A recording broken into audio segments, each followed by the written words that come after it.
नमस्ते। श्री माताजी निर्मला देवी जन्म शताब्दी वर्ष 2022-23 के इस सहज योग ध्यान के 5वें सत्र में आप सभी का स्वागत है। इससे पहले के सत्र आप सभी ने देखे ही होंगे। हम आशा करते हैं कि आप सब घर पर ध्यान कर रहे होंगे। आज का हमारा विषय है परमात्मा का विज्ञान। तो आइए अभी हम श्री माताजी निर्मला देवी जी से ज्ञान ग्रहण करते हैं। जो आज मैं यहाँ बिछे हुए सुंदर फूल और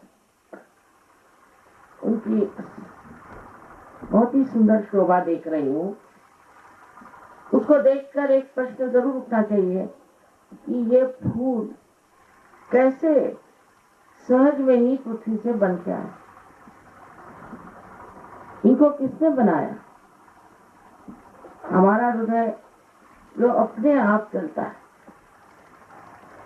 जिसे डॉक्टर लोग कहते हैं ये ऑटोनॉमस नर्वस सिस्टम है, स्वयं चालित। तो ये स्वयं कौन है? स्वयं हमने आज तक जाना नहीं, लेकिन इस स्वयं को चलाने वाली जो शक्ति है, जो चराचर रूप में निराकार स्वरूप ब्रह्म चैतन्य कहलाती है, वो शक्ति भी आज तक हमने जानी नहीं। उस शक्ति को भी जाना और उससे अपना योग घटित होना, यही सहज योग है। सह माने आपके साथ और ज माने पैदा हुआ। आपके साथ पैदा हुआ ये अधिकार, अरे मनुष्य का ये अधिकार है कि वो इस सर्व तरफ फैली हुई ब्रह्म चैतन्य शक्ति को प्राप्त करे, उससे संबंधित हो, यही योग है। यही मनुष्य के जीवन के लक्ष्य है। जब तक ये घटित नहीं होगा, आपको कोई समाधान नहीं मिल सकता, चाहे आप कुछ करें। कभी कभी इंसान है, वो सोचता है कि हमें अगर पैसा मिल जाए या कोई पॉलिटिकल पावर मिल जाए तो हम सुखी हो जाएंगे। कभी नहीं। सुख का निदान आपकी आत्मा है, वहीं से ये आनंद का सागर बहता है।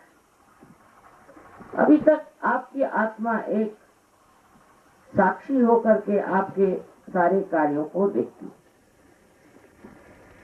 अभी तक आपके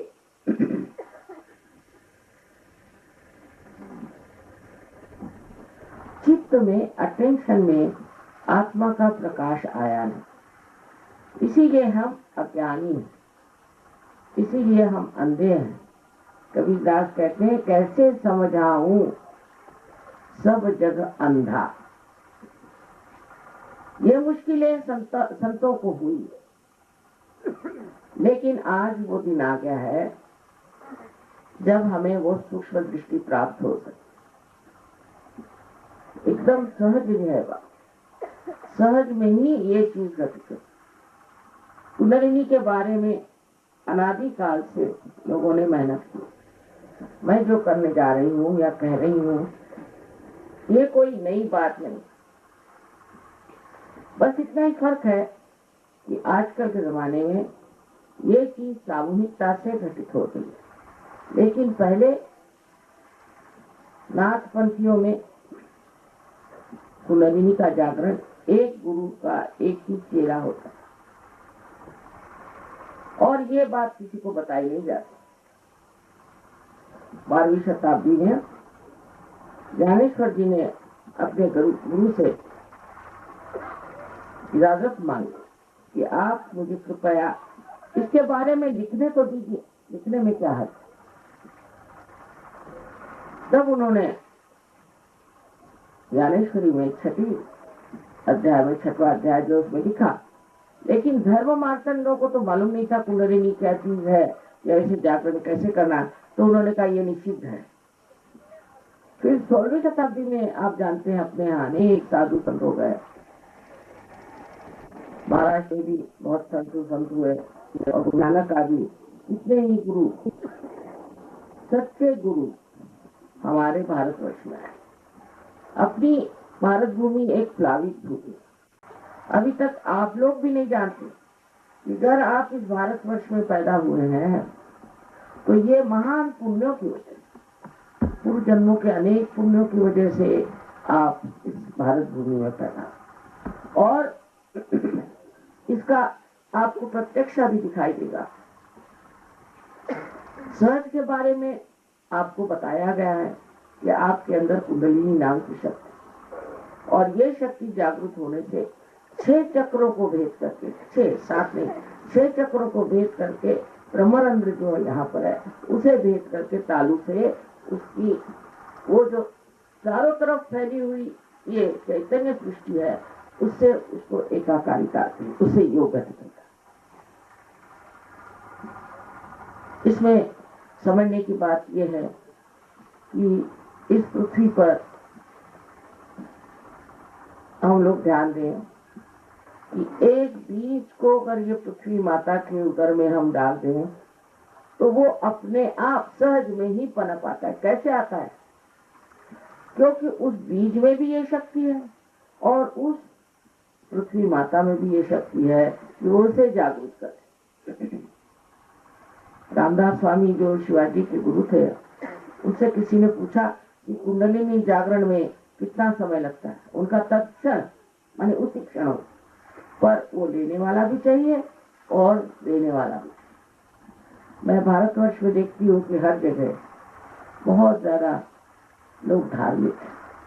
हम लोग यहाँ बैठे बैठे जानते नहीं कि प्रदेश में इन लोगों की कितनी अंदरूनी हालत खराब, अंदर से ये लोग खोखले हुए चले जाते। ये दुर्दशा इनकी है कि इस छोटे से भाषण में मैं सब बता नहीं सकती, लेकिन बेचारे इतने त्रस्त हैं क्योंकि इनकी संस्कृति में ही कोई धर्म नहीं रहता, कोई परमात्मा का विचार नहीं रहता, कोई उनसे भय नहीं रहता, और जिसके मनमानी चाहे करते रहते कि हम स्वतंत्र हैं।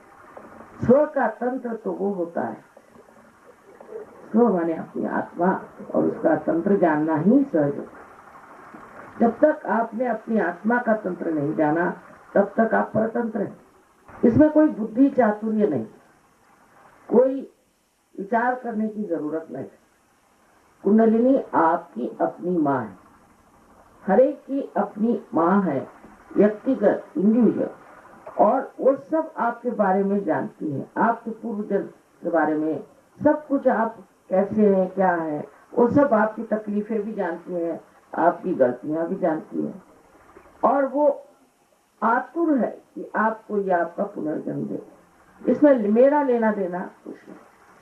मैं तो जैसे एक जला हुआ दीप दूसरे दीप को जला देता है, उसी प्रकार आप ही कर।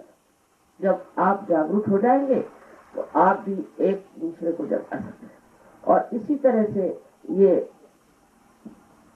सबको जागरूक करने का, प्रकाशित करने का कार्य आप भी कर सकते हैं। ये शक्ति आपके अंदर है, आपके अंदर अनेक शक्तियां हैं जिसके बारे में आपको मालूमात ही नहीं कि आप क्या क्या कर सकते। सबसे पहले तो कुंडलिनी के जागरण से आपकी शारीरिक स्थिति ठीक हो जाती है। ये बात सत्य है कि सहयोग से हर तरह की बीमारियां ठीक हुई, उसका कोई अंदाज ही नहीं लगा सकता और कोई कह ही नहीं सकता। दूसरी बात यह है कि मानसिक बहुत लोगों को तकलीफ होती है, और मानसिक तकलीफों से लोग पागल भी हो जाते हैं, वो भी सहयोग से ठीक हुई। तीसरे, जिसे साइकोसोमैटिक कहते हैं, कि जिसमें आपकी शारीरिक तथा आपकी मानसिक दोनों विकृति एक साथ हो जाती है, ऐसी भी बीमारियां सहयोग से ठीक, इसमें कोई शंका नहीं, ये ठीक हो जाती है और होना ही चाहिए। क्योंकि आप अगर सोचे इस दुनिया में जितने भी प्रश्न हैं या जितने भी दुविधाएं हैं, जितनी भी तकलीफें हैं, वो अधिकतर मनुष्य के वजह से। इस मनुष्य के अंदर जितनी तकलीफें हैं वो ये चक्रों की वजह से।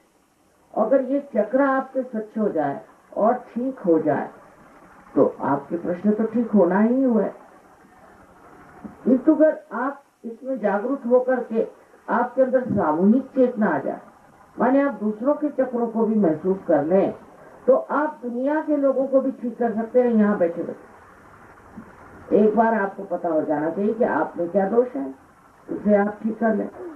और आपको ये भी पता होना चाहिए कि दूसरों में क्या दोष है, वो भी आप ठीक कर सकते हैं।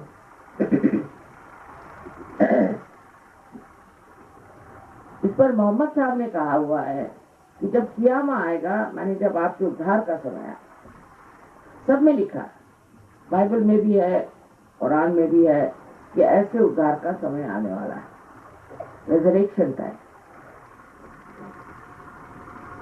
और इस्लाम साहब में भी बहुत अच्छे से लिखा हुआ है। ऐसी कोई भी पुस्तक नहीं है जिसमें ये नहीं लिखा कि आपके उद्धार का समय आने वाला नहीं है। एक समय आएगा जो आपके उद्धारक स्थिति को पहुंचा देगा। वो समय आज आया हुआ और इस समय में कहीं ये कार्य हो रहा है तो होना ही हुआ। हर एक चीज समय से होती है।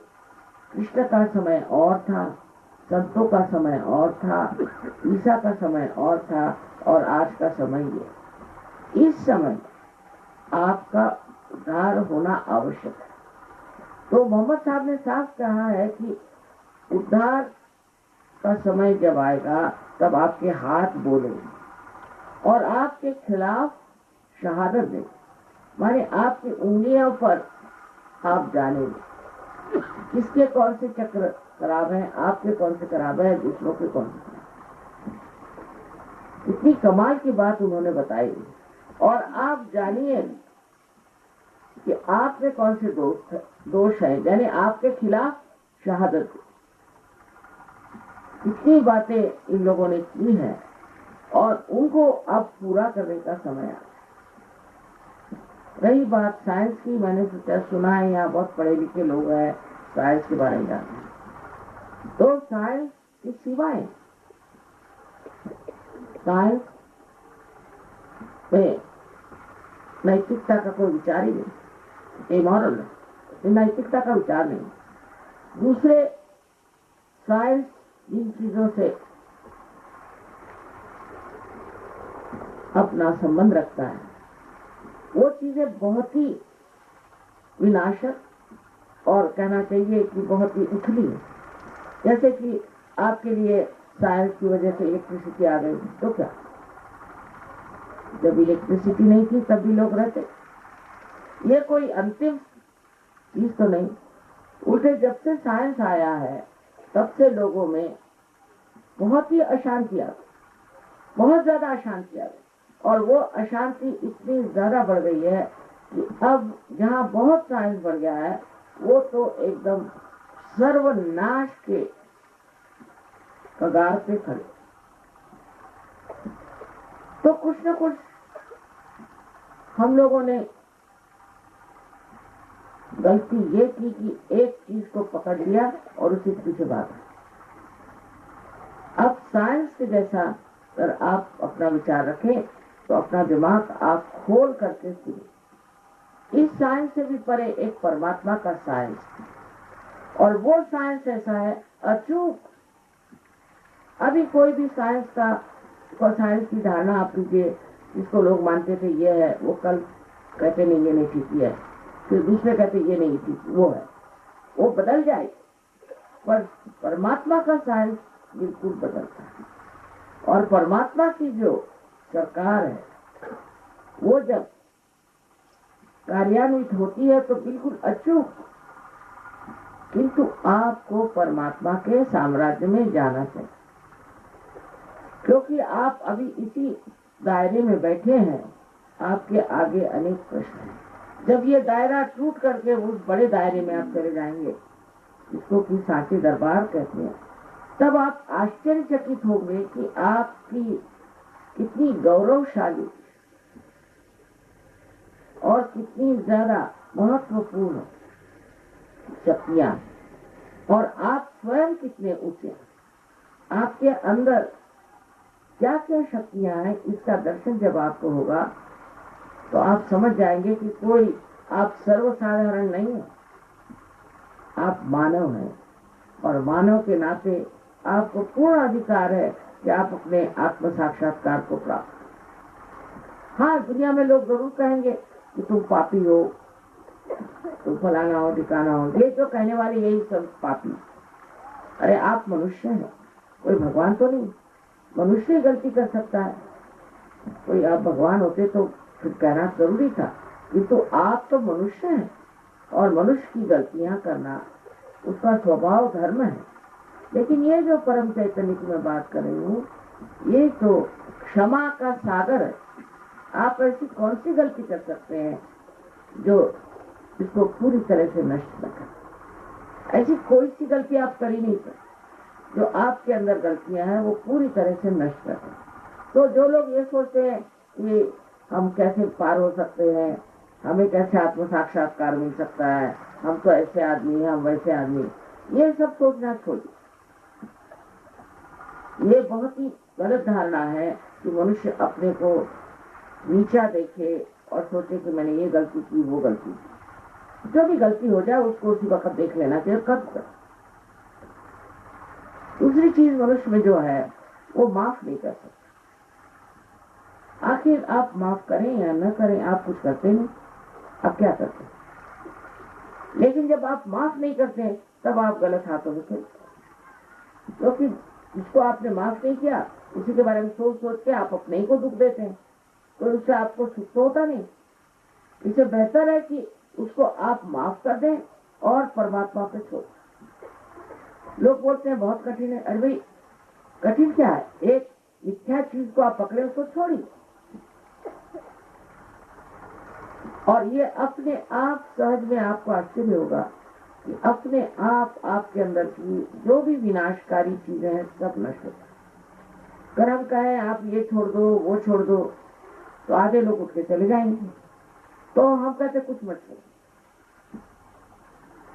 तुम्हारे अंदर प्रकाश जागृत होगा। अगर मेरे हाथ में एक सांप है और मैं जिद्दी हूँ, आप कहेंगे सांप है नहीं, मैं कहूँगी ये तो डोर है, अंधी हूँ या क्या अंधेरा है, मुझे दिखाई नहीं देता। और जिद करे उसको, सांप को पकड़ी रहूंगी जब तक वो सांप मुझे काट न ले, मैं छोड़ूंगी। लेकिन जब थोड़ा सा भी प्रकाश आ जाए तो मैं अपने आप से ही उस सांप को छोड़। इसी प्रकार आपके अंदर जो अनेक दोष हैं वो अपने आप छूटता है।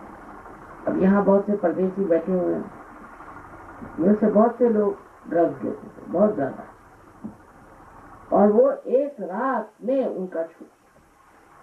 क्योंकि कोई चीज छोड़ने के लिए भी हम समर्थ नहीं, हमारे अंदर शक्ति नहीं, लेकिन अपने ही आप सारी ही परेशानियां भी छूट जाती, वो छोड़ के भाग जाती है। जैसे कहते हैं कि परेशानियों को परेशानियां वही छोड़ के भाग जाती। ये कैसे घटित होता है?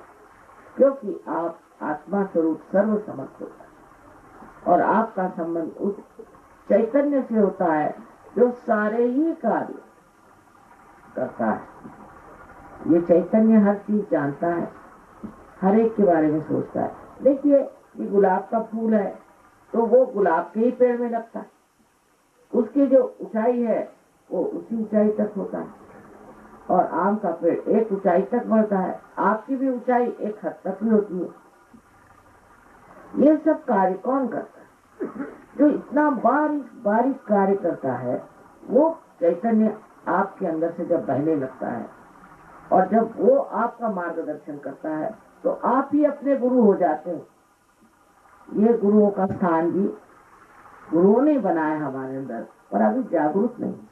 जब जागरूक हो जाए तो आप समझ जाएंगे कि इन्होंने कितने उपकार हमारे ऊपर किए। पर मनुष्य जो है वो जड़वाद की तरफ लग गया, मटेरियलिज्म की तरफ, और उसी से हमारा धीरे धीरे ह्रास हो रहा है। हम जब से बच्चों के लिए सोचते हैं तो परेशानी हो जाती है, और अनेक चीजें जो दुनिया में देखते हैं उससे हमें परेशानी हो जाती है।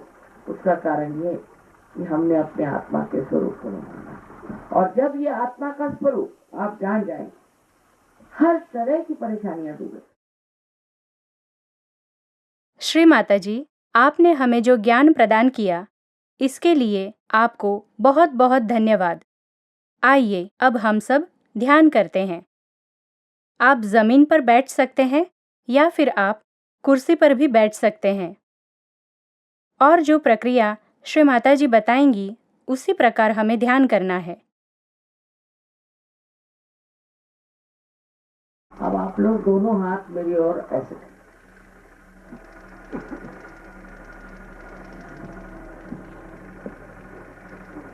क्योंकि ये जो 5, 6 और 7 पॉइंट्स हैं, ये सिंपैथेटिक नर्वस सिस्टम के अंत में है। तो ये 7 और ये 7, ये 7 लेफ्ट के और 7 राइट के मिला करके चक्र इस तरह से बनता है। तो जब आप हाथ मेरी ओर कर रहे हैं, तो आपने अपने चक्रों को खोल लिया मेरे। इस तरह से आप थोड़ा नीचे कर, ऊपर उठा के ऐसे, सब लोग उठा, हाथ ऊपर उठा के ऐसे, बहुत ऊंचे नहीं, जो आप सहन कर, सब लोग करें ऊपर।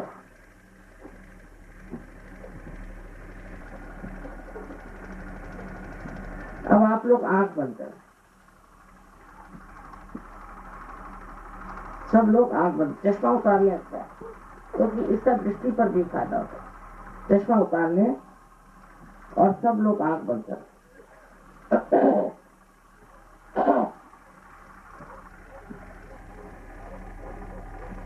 Please close your eyes.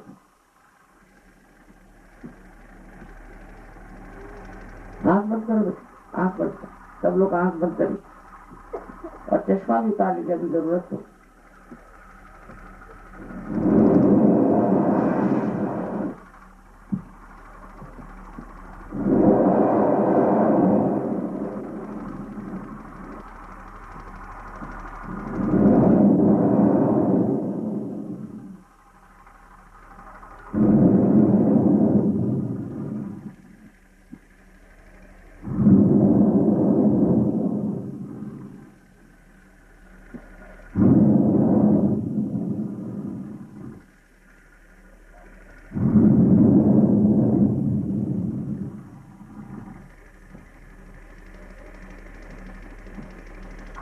अपने बारे में कोई शंका न करें, आंख कृपया खोलें।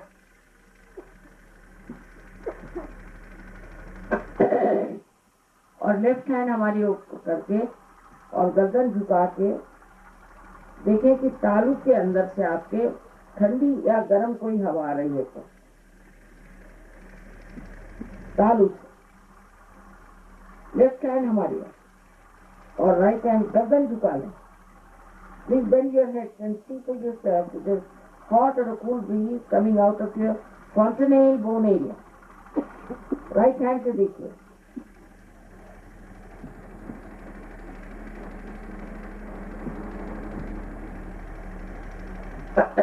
गर्दन झुका। Please bend your head.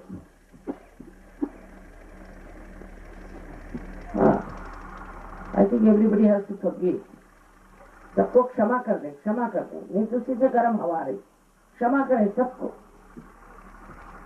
अब please put your right hand towards me. Right hand मेरी ओर करें, गर्दन झुका लें और लेफ्ट हैंड से देखें कि सर में से मतलब तालू में से ठंडी या गर्म हवा आ रही क्या। सर को आधान से मतलब हाथ जो है सर पे नहीं रखे, आधान ऊपर थोड़ा हिला के देखें। कभी कभी नजदीक आती है, कभी कभी दूर आती है।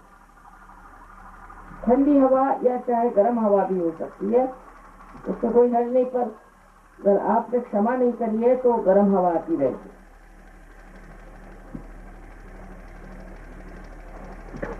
क्षमा करने से आपका गुस्सा एकदम ठंडा हो जाएगा।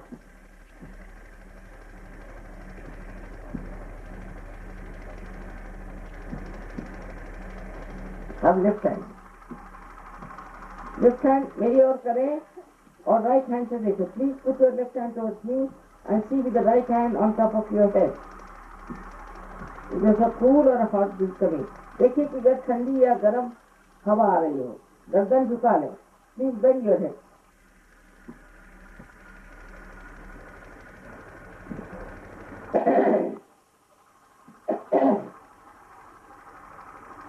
अब दोनों हाथ आकाश की ओर करें और सर को पीछे की ओर मोड़, मतलब ये कि आकाश की ओर देखो। Please put your hands up and bend your head backward. Please look at the sky. अब एक प्रश्न अपने मन में पूछिए 3 बार, माँ क्या ये परम चैतन्य की हवा है? क्या यही परम चैतन्य की शक्ति है? Please ask a question, mother. Is this the all-pervading power of divine love? Ask this question 3 times.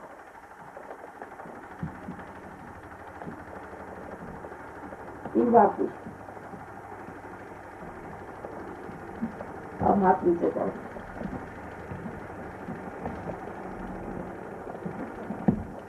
अब देखिए कहीं भी कोई हवा नहीं होता, इसमें से आप देख सकते हैं कि हवा सिर्फ यहाँ इधर से आ रही है और कहीं हवा नहीं ठंडा।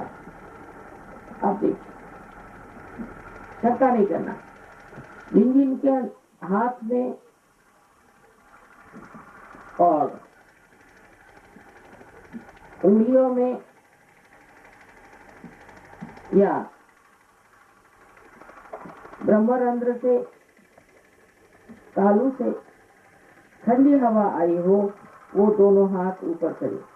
All those who have felt the cool breeze out of their, दोनों हाथ ऊपर तक। या कोई गलत गुरुओं के पास गए हुए लोग हो सकते हैं कि जिनको पार नहीं हो, पर अधिकतर लोग पार हो। हमारा आनंद है। श्री माता जी, आज के इस ध्यान के लिए आपको बहुत बहुत धन्यवाद। अब आप सब ये जानना चाहते होंगे कि घर पर ध्यान कैसे करें। इसके लिए आप हमारे व्हाट्सएप नंबर 7447441505 इस पर DHYAN ध्यान यह शब्द मैसेज करें, जिससे आपको मराठी, हिंदी या इंग्लिश में लिंक प्राप्त हो जाएगी। इसकी मदद से आप घर बैठे ही सहजयोग ध्यान का आनंद ले सकते हैं। सहजयोग ध्यान की अधिक जानकारी हासिल करने के लिए आप सहज योगा मेडिटेशन हेल्पलाइन नंबर 180027000800 इस नंबर पर संपर्क कर सकते हैं। सहज योग ध्यान सीखने हेतु लर्निंग सहज योगा यूट्यूब चैनल को सब्सक्राइब करें। हर शनिवार शाम 6:30 बजे हिंदी और मराठी भाषा में ऑनलाइन मेडिटेशन कंडक्ट किया जाता है। कृपया आप इससे जुड़े। अगला सत्र आने वाले रविवार को सुबह 6 बजे प्रसारित होगा। आप सभी का बहुत बहुत धन्यवाद।